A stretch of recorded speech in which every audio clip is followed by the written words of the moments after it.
Tajuk utama, batal projek tindakan kurang bijak, kata Najib.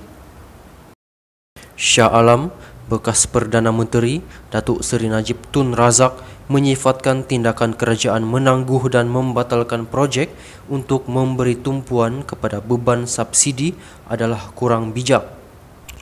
Ahli Parlimen Pekan itu menegaskan pemansuhan atau pembatalan projek seperti yang dilakukan oleh Kerajaan Pakatan Harapan terbukti membantutkan pertumbuhan ekonomi negara. Cara untuk membantu rakyat ketika kadar inflasi dunia tinggi bukan sahaja dengan memberi subsidi untuk kawal harga, tetapi menaikkan gaji rakyat, membina kekayaan rakyat melalui pasaran saham dan tabung simpadan serta memberi peluang untuk rakyat meniaga. Hutang negara juga boleh terkawal sekiranya kadar pertumbuhan ekonomi lebih laju berbanding kadar kenaikan hutang dan kadar kenaikan bayaran servis hutang. Sebab itu, projek-projek yang membawa kepada kadar pulangan ekonomi lagi besar berbanding kos faedah hutang ataupun tidak menggunakan dana bajet tahunan kerajaan secara terus patut diteruskan, katanya menerusi hantaran di laman Facebook pada Isnin.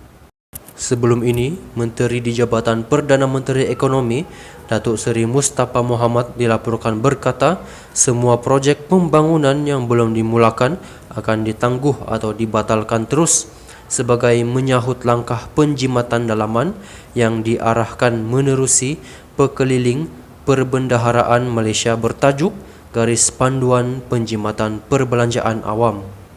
Dalam pada itu, Najib berkata, projek kerajaan terutama projek yang saiz signifikan memerlukan masa yang panjang untuk digerak dan dilaksanakan. Justeru, sekiranya dibatal atau tangguhkan projek berkenaan, maka memerlukan masa yang lebih lama untuk kerajaan hidupkan semula projek sekiranya mahu merancangkan ekonomi ketika negara berdepan kemelesetan. Apa guna sekiranya harga barang terkawal tetapi ekonomi negara menjadi corot, memandangkan negara bakal berdepan dengan kemelesetan ekonomi tak lama lagi.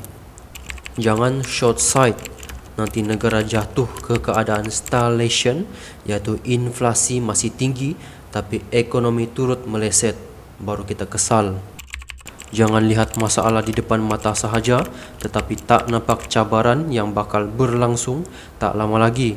Kerajaan perlu proaktif untuk bersedia menyelesaikan masalah masa depan dan bukan hanya reaktif untuk selesaikan masalah ketika ini sahaja, katanya.